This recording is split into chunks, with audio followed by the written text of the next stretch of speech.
Bueno, pues buenos días a todos y a todas y muchísimas gracias por asistir a esta rueda de prensa. Hoy queremos abordar un tema que nos preocupa profundamente y que como sindicato consideramos prioritario: el derecho a una vivienda digna y adecuada. En nuestro último congreso, en UGT, celebrado en noviembre de 2024, dedicamos un capítulo completo en nuestro programa de acción a esta problemática, reconociendo que la vivienda es un derecho fundamental que debe ser garantizado para todos y para todas. Desde hace tiempo, nuestra organización hemos ido llevando una serie de diversas actuaciones para defender este derecho. Si me permiten, haré un breve recorrido, un breve repaso sobre las diferentes actuaciones que hemos realizado.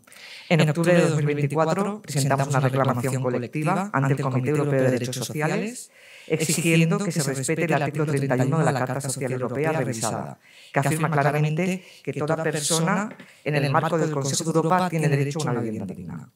Además, en febrero de 2025 lanzamos la campaña Idealista por nuestra asociación juvenil para abordar la situación de vivienda y emancipación juvenil, un problema que afecta especialmente a nuestros jóvenes. También solicitamos al Defensor del Pueblo que investigase, solicitando información a las comunidades autónomas con zonas tensionadas, qué medidas se estaban adoptando en áreas donde la demanda de vivienda por parte de trabajadores y turistas genera una situación de tensión y marginalidad habitacional. Nos preocupa que en temporadas altas muchas personas trabajadoras se van obligadas a dormir en tiendas de campaña o caravanas por la falta de viviendas accesibles. Por otro lado, en junio de 2025 denunciamos ante la Inspección de Trabajo el modelo laboral de las viviendas de uso turístico, que muchas veces se basa en las prácticas precarias y sin derechos laborales. Este informe ponía en evidencia cómo este modelo afecta no solo a la economía, sino también a la dignidad de quienes trabajan en estas viviendas sin convenio colectivo, de aplicación con infracotizaciones y en muchos casos a través de la economía sumergida. En definitiva, nuestro objetivo es evitar conflictos sociales derivados de la desigualdad en el acceso a la vivienda y promover un modelo de desarrollo justo donde la dignidad y los derechos de las personas sean la prioridad. Por eso hoy, para abundar en la necesidad de frenar la especulación con la vivienda, presentamos este extenso informe donde se ve con claridad que la brecha entre los salarios y los precios de la vivienda es tan profunda que pone en cuestión uno de los pilares fundamentales de cualquier proyecto de vida. Y le doy la palabra, por tanto, al secretario general de Política Sindical, Fernando Luján, para que nos explique y nos cuente este informe. Muchas gracias. El salario más frecuente en España está en 18.500 euros, que en 12 pagas, verán que todos los estudios que hemos hecho en el informe se refieren a 12 pagas, aunque los convenios establezcan 14, incluso alguno más. Pues 18.500 euros en 12 pagas en neto equivale a 1.328,07 euros mes.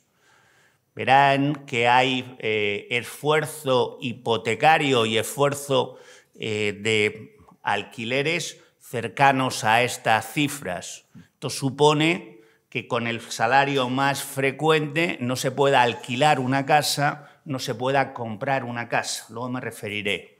Si nos vamos al salario mediano, que está en 21.600 euros brutos mes, equivale a 1.475,27 euros netos mes. La capacidad en todos y cada uno de los casos, en todos los precios de compraventa y ventas de alquiler que hemos relatado en nuestro gráfico de la página 10, verá que excepto en alguna ciudad como Cáceres, en el resto de los sitios no es posible ni acceder a una casa en régimen de renta ni acceder a una casa en propiedad. Queremos llamar la atención sobre este cuadro de la página 10, donde nosotros hemos cogido un piso, yo lo definiría de modesto, 60 metros cuadrados, en al menos una ciudad de cada una de las comunidades autónomas. Las hipotecas actuales dan el 80% de el 80% de la cuantía del valor del piso. Esto supone que incluso en la ciudad donde los pisos son más baratos de nuestro estudio, que es en Cáceres, un piso de 60 metros cuadrados en Cáceres, el valor que hemos visto en función de la media de Fotocasa es de 98.340. La hipoteca que tendrían que pedir con arreglo a los estándares actuales del mercado bancario sería de 78.672 euros. Y esto supone que la persona que va a adquirir haya tenido que ahorrar 20.000 euros antes de comprar la casa. 20.000 euros a 600 euros al mes supone que esta persona ha tenido que estar ahorrando 34 meses para juntar estos 20.000 euros para poder adquirir una casa en el sitio donde hemos visto que son más baratos de toda España, ¿eh? Están ahí todas las comunidades autónomas. Esto hace que sea absolutamente imposible, porque estos 600 euros suponen más del 40% de lo que habíamos contado del salario más frecuente y del salario mediano. Y estamos hablando del sitio más barato. Esto lo que nos lleva es a la conclusión primera: no es posible comprar un piso en España con los salarios actuales. No es posible. No hay esa capacidad. Si nos vamos a Madrid, Barcelona, San Sebastián o Palma de Mallorca, estaríamos hablando de más de 80.000 euros de cantidad que uno tiene que ahorrar para adquirir una casa. Si nos vamos, ya digo, al sitio más barato, no se puede comprar una casa. Y pasa exactamente igual en cuanto al alquiler. En este gráfico de la página número 10 vemos los precios del alquiler que tienen bastante semejanza con los precios de las cuotas hipotecarias que hemos calculado con arreglo a este 80%. Lo que nos llega también a otras de las siguientes conclusiones. El piso turístico, el mercado del piso turístico, está tirando hacia arriba, lo que ya conocemos, el precio del alquiler, pero está arrastrando también el precio de la vivienda. Mayor piso turístico, mayor alquiler, mayor precio de vivienda. Esto es un círculo vicioso que el informe señala tenemos que controlar. Bueno, pues con estos mimbres, los salarios medios, el salario mediano, el salario más frecuente, lo hemos trasladado a los convenios colectivos últimos convenios colectivos que han sido firmados a lo largo del 25. Hay 3 de los sectores donde los hemos calculado sobre todas las provincias de España, que es el de hostelería, el de industria del metal y el de personas con discapacidad. El resto lo hemos referenciado en cuanto a los últimos convenios que se han ido firmando, por aquello de referenciarlos todos a los salarios del 25. Ahí lo señalamos, es más del 90% de los supuestos. Hemos cogido el sueldo más bajo, el sueldo mediano y el sueldo más alto de los convenios. En casi el 90% no es posible acceder a una casa ni en régimen de propiedad ni en régimen de alquiler con los salarios actuales, con los salarios que se acaban de firmar. Esto, hay un estudio y ahí lo tenéis, no quiero extenderme más en cuanto son las explicaciones de cada uno de los convenios, de cada uno de los sectores, pero nos llega a la conclusión, que es por donde empezaba esta rueda de prensa, que es necesario subir los salarios. Es necesario subir los salarios en algunos supuestos para poder tener acceso a una vivienda, y nosotros hemos calculado sobre el 40%, incluso un 10% más de lo que recomienda la ley de vivienda. Se tendrían que duplicar los salarios actuales. Se tendrían que duplicar los salarios establecidos en el convenio para poder acceder a una casa, ya sea en régimen de propiedad, ya sea en régimen de alquiler. Y esto nos llega a seguir y con esto voy a acabar el informe, esto nos lleva a las conclusiones que están al final del informe y a las propuestas que se hacen por parte del sindicato. Tenemos que atajar un problema, es un problema, como ha dicho Lola, de derechos humanos. Quiero recordar que el acceso a la vivienda está establecido en el artículo 25 de la Declaración Universal de Derechos Humanos, aunque en la Constitución española, en el artículo 47, no está dentro de los derechos fundamentales, sí está dentro de los derechos humanos y sí que está recogido en la Carta Social Europea, que es un tratado social de derechos humanos. Eso ha motivado que, por parte de la Unión General de Trabajadoras y Trabajadoras, ya en el mes de octubre del año pasado, interpusiéramos una reclamación colectiva ante el Comité Europeo de Derechos Humanos, en el que reclamábamos el cambio, fundamentalmente el cambio de paradigma del derecho a la vivienda, para que en el momento en el que se considere un derecho humano sea un derecho que se pueda pedir ante los tribunales. Y decía que en las conclusiones, una vez constatado que con arreglo a todos los parámetros, con arreglo a cualquiera de los estudios que hagamos, no es posible acceder a una vivienda, esto está expulsando también a los jóvenes de nuestro país. Quiero destacar que actualmente solamente el 25% de los jóvenes de 30 años pueden acceder a una vivienda. Estamos en números absolutamente dramáticos. Decía que reclamamos distintas medidas.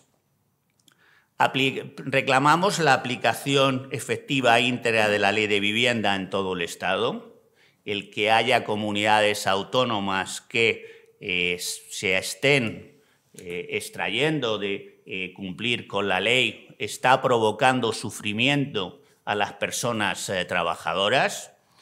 Esto supone que hay que declarar más zonas tensionadas. En el estudio hay 4 ciudades donde el esfuerzo de una hipoteca, después de haber conseguido este 20% al que me he referido, está por encima de los 1.000 euros al mes, en un piso, insisto, de 60 metros cuadrados.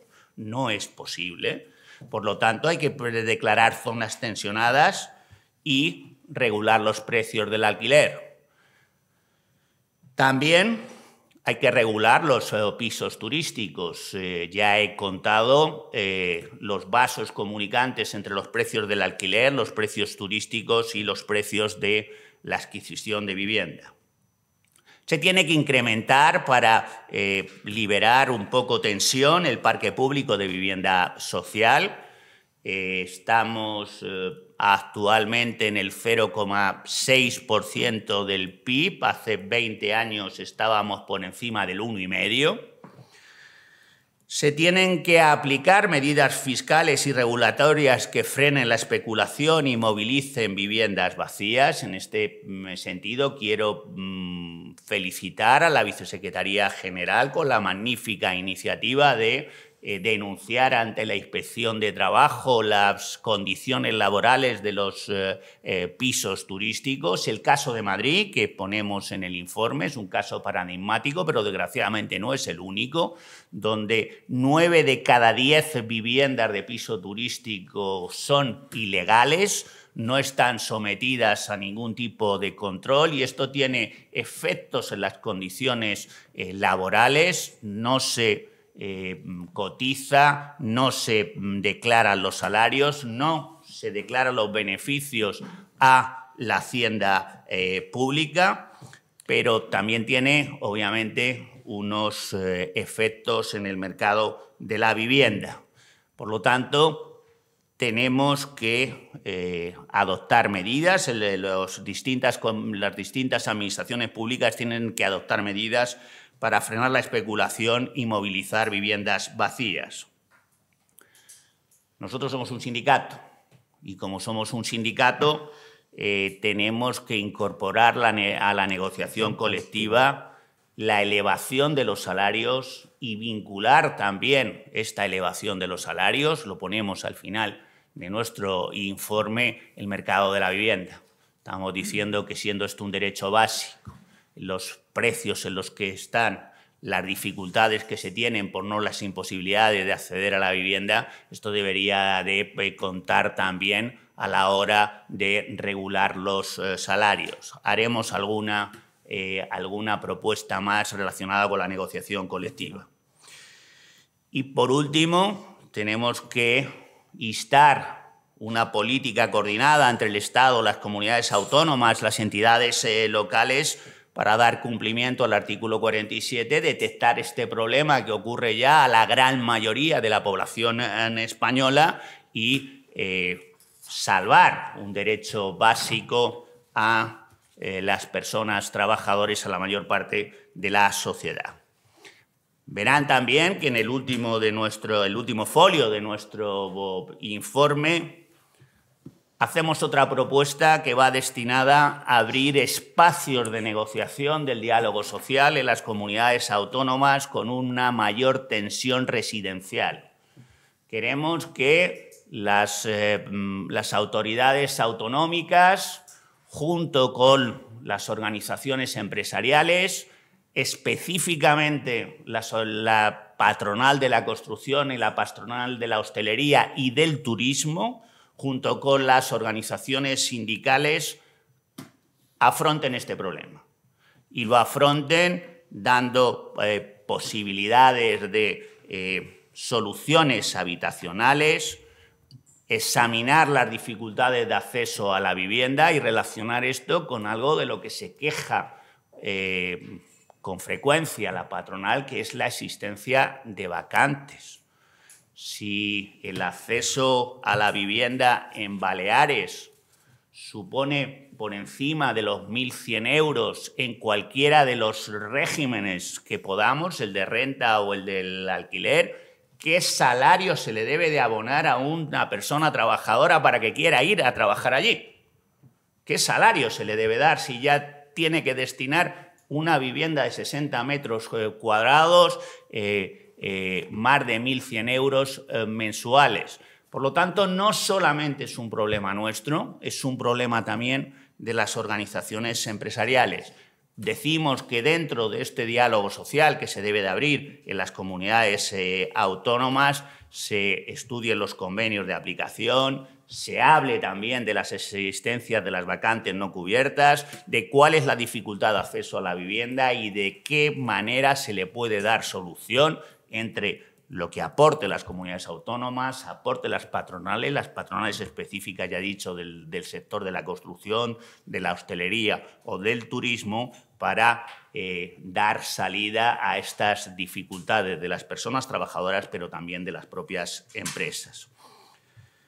Y, por último, hay que subir los salarios.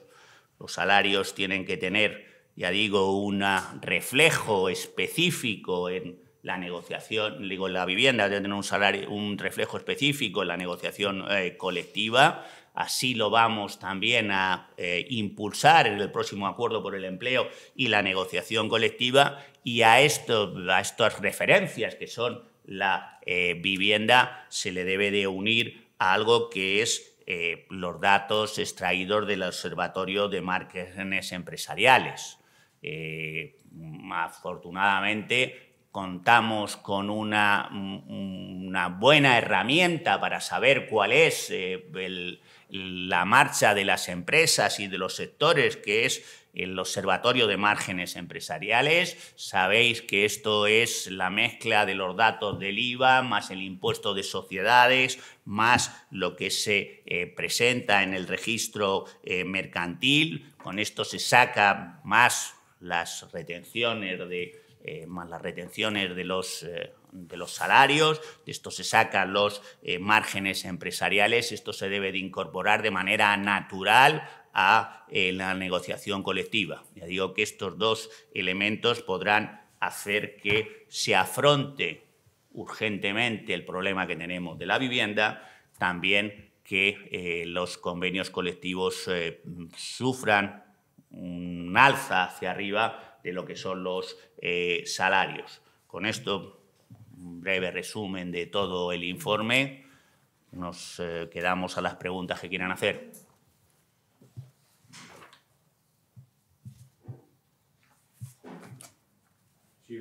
Sí. Hola.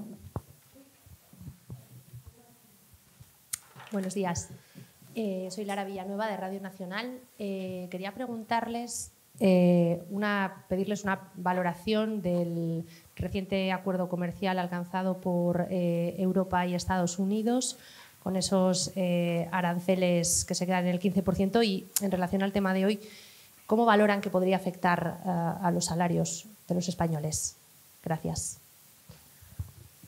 Pues no conocemos el resultado final de este acuerdo entre la administración Trump y Europa. Yo te tengo que adelantar que no me ha sonado bien, pero queremos ver cuál es la profundidad del acuerdo. Y digo que no me ha sonado bien porque lo que he leído, no hemos tenido aún acceso, hay algún dato llamativo. Primero, que se acepta por Europa unos aranceles del 15% sin que parezca que haya una reciprocidad por parte del otro lado del Atlántico. Segundo, porque además de aceptar estos aranceles del 15% sin reciprocidad, parece que nos comprometemos a adquirir unas cantidades importantes en concepto de energía, de pago de energía, y no hemos visto cuál es el beneficio del acuerdo por parte de la Unión Europea. Lo queremos estudiar, queremos ver qué es lo que ha ocurrido, y ahí nos podría llevar aparejado cuál es el impacto en el empleo. Nosotros estuvimos, cuando empezó la crisis de crisis de los aranceles con la administración Trump, vimos que el impacto en el empleo en España pues era menor, porque las transacciones con los Estados Unidos por parte de España no eran no entraban dentro de nuestros principales socios, pero estos datos extraídos exclusivamente de nuestro país no eran unos datos reales, porque vivimos en la Unión Europea. Algunos de los coches que se exportan, por ponerte un ejemplo, ¿no?, por parte de Alemania, una parte se están produciendo aquí en España, se está fabricando aquí en España una parte, y eso sí que tiene un efecto, aunque aparentemente nuestra relación ha sido solamente con nuestro socio alemán. No parece que vaya a tener un gran impacto con el empleo, a pesar de los anuncios por parte de la administración Trump sobre los aranceles. Quiero destacar que la marcha de la economía española a lo largo de este 2025 ha sido una buena marcha. Somos el país que más crece de la Unión Europea, y también los datos del empleo, los datos del mercado laboral español han sido unos magníficos datos. Los últimos los dimos la semana pasada con la encuesta de población activa. Queremos entrar en la letra pequeña, lo examinaremos también con nuestros técnicos del Servicio de Estudios de la Confederación, y daremos ya una respuesta. Esto, si quieres, a bola pluma, pues salió ayer el acuerdo, las primeras impresiones que nosotros tenemos. Sí, buenos días. Quería hacerles Buenos días, Oscar Sánchez, Economist and Juris. Dos cuestiones. Una relacionada con la subida de salarios. Quería saber qué margen hay, porque sabemos que los empresarios se quejan de todas las obligaciones laborales que tienen. Entonces, quería saber en qué están pensando y cómo sería esa subida. Y luego, respecto al modelo que plantean de negociación, da la sensación que es un poco replicar el modelo de diálogo social laboral, ¿no?, en distintos sectores, porque parece ser que, bueno, hablando con los operadores del sector, parece ser que no hay demasiado diálogo. Quizás esta es una de las causas de los problemas que hay en la vivienda, ¿no?, que no hay mucho diálogo entre operadores, promotores, gobierno, etcétera, ¿no? Querían un poco su visión de estos temas. Gracias. Bueno, pues en cuanto a lo que señalan los empresarios, yo creo que como tenemos una herramienta, por eso la hemos incluido, como tenemos una herramienta que nos da con objetividad cuál es la situación de las empresas y de los sectores, incorporémosla. No se trata de decir cómo uno se ve, sino cómo uno está. Como digo, porque todo el mundo piensa que gana poco. Yo creo que eso está legítimo, pensar todo el mundo que piensa que gane poco. Tenemos una herramienta, sabemos cuáles son, podemos saber cuáles son las marchas de las empresas y de los sectores, incorporemos a la negociación colectiva, traslademos esos resultados de manera objetiva a los salarios. Nosotros hemos añadido algo más en este estudio, que es, tenemos que la vivienda es un derecho básico. Tenemos que sin una vivienda digna no hay una vida digna, tampoco parece que pueda haber un trabajo digno, incorporémoslo también. Luego, la propuesta que hacemos de abrir espacios de negociación en el ámbito de las comunidades autónomas, sí, digamos que es... Oiga, ya que algunas comunidades autónomas se han alzado en franca rebeldía con la ley de la vivienda, pues vamos a ver si a través de tomar conciencia de que este es un problema de todos, incluidas las empresas, podemos articular en el ámbito de las comunidades autónomas, de los sitios especialmente tensionados, alguna solución que dé respuesta a los problemas que compartimos. Porque donde hay un trabajador que no va a un sitio porque no tiene una vivienda, hay una vacante de una empresa. Y hay una vacante de una empresa que dice que necesita gente.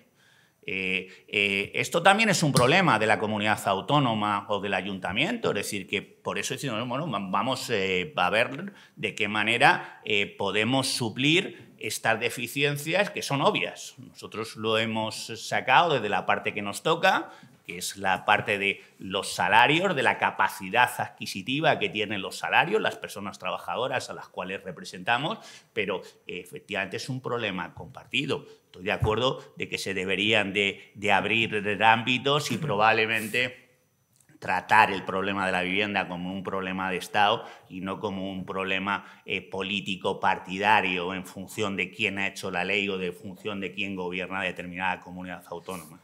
¿Puede subirse los salarios con todas las obligaciones que tiene el empresario, Fernando? Yo creo que el Observatorio de Márgenes Empresariales así no lo dice.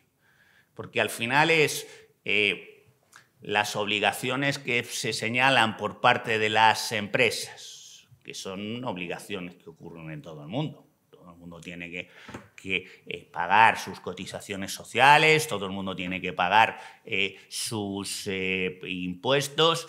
Quiero recordar que esto sale del producto del trabajo de las personas trabajadoras, pero que además el resultado de todo esto, de la inversión en capital más el trabajo de las personas en esas empresas, ahora, afortunadamente, se puede observar en el Observatorio de Márgenes Empresariales, y el Observatorio de Márgenes Empresariales nos dice que sí, que las empresas están ganando más que nunca y que tienen más beneficios que nunca. Ya digo que probablemente es legítimo querer más, pero no sé si esto es solidario y si es justo.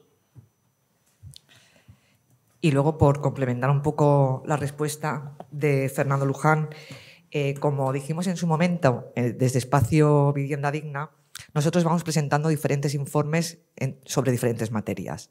Probablemente el siguiente podrá estar preparado para el último trimestre del año. Lo que estamos haciendo es un rastreo a través de todos los convenios colectivos sectoriales para conocer y tener el diagnóstico y la información de qué tenemos en materia de vivienda en los convenios colectivos. Es decir, sabemos que el sector financiero pues, tiene algunas cláusulas, pero realmente hay poco más. Entonces, vamos a construir pues, toda esta plataforma reivindicativa de cara a la mesa de negociación del Acuerdo Interconfederal de Negociación Colectiva para poder abordar con conocimiento cuáles pueden ser las reivindicaciones de cara a lo que está comentando Fernando, que no es otra cosa que bueno, buscar una solución entre todas las partes afectadas.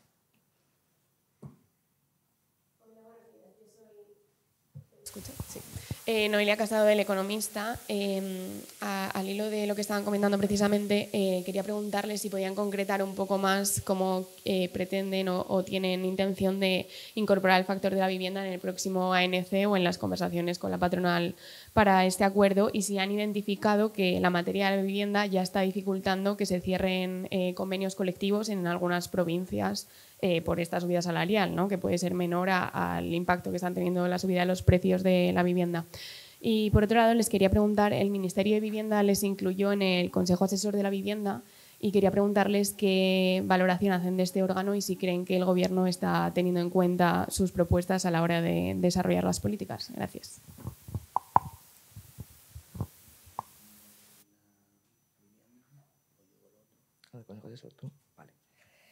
Bueno, pues con respecto a tu pregunta, es lo que decía. Primero vamos a hacer un diagnóstico de qué tenemos en los convenios colectivos sectoriales, qué tipo de cláusulas, qué convenio regula qué, y a partir de ahí, bueno, pues es como se hace todo, las plataformas de los convenios colectivos. Es decir, vamos construyendo lo que se puede reivindicar dependiendo de la materia que tengamos que abordar. La vivienda es un tema transversal, un tema poliédrico, complejo, que lo atraviesa absolutamente todo, y por lo tanto tenemos problemas de acceso a la vivienda tanto en el sector de la restauración, en las Islas Baleares, como de funcionarios del SEPES para que vayan a Ibiza, o de las fuerzas o cuerpos de seguridad del Estado, que tampoco encuentran vivienda. Entonces, a partir de ahí, todavía no tenemos o no sabemos cómo abordarlo, pero lo construiremos, como se construye cualquier tipo de reivindicación en base a una necesidad concreta. Y yo, en cuanto resultado de la negociación colectiva, hemos detectado lo que acabamos de poner en común con todos vosotros, que es las personas trabajadoras no pueden hacer una vivienda. Esto no es un problema solo de negociación colectiva. No lo podemos resolver solamente con la negociación colectiva. Esto es un problema mayor, es un problema, ya digo, que de dignidad, de derechos humanos, y puede provocar, si no lo atajamos, un estallido social. Esto es lo que estamos poniendo. Ahora decir, oye, ¿de qué manera vamos a vincular el índice de la vivienda con los salarios? Pues bueno, como bien acaba de señalar Lola, pues lo tendremos que hablar, tendremos que redactar nuestras propuestas, ver algo además que sea posible y a cada actor de esta ecuación tenemos que trasladarle su responsabilidad. No todo depende de los salarios y de las empresas, por lo tanto, también depende de la actividad de las administraciones públicas. También hay que incidir en el mercado del alquiler, ¿no? En el mercado de la vivienda en general. O sea que no solamente esto. Nosotros simplemente decimos, oiga, esta variable se tiene que tener en cuenta. Esto estamos diciendo, se tiene que tener en cuenta, pero incluso no solamente desde la óptica, que también, que es lo que nosotros somos, un sindicato, no solamente de la óptica de las personas trabajadoras, también desde la óptica, ya he dicho, de las propias empresas, que detectan una serie de problemas que están relacionados con el precio de la vivienda, y también de las comunidades autónomas, obviamente del Estado y de los ayuntamientos, que detectan graves problemas que están relacionados con el precio de la vivienda. Y luego, en general, ya digo, es que es una necesidad social. Es una necesidad social que atajamos o probablemente esto provoque un estallido. No puedes tener a la gente sin vivir, o sin poder vivir.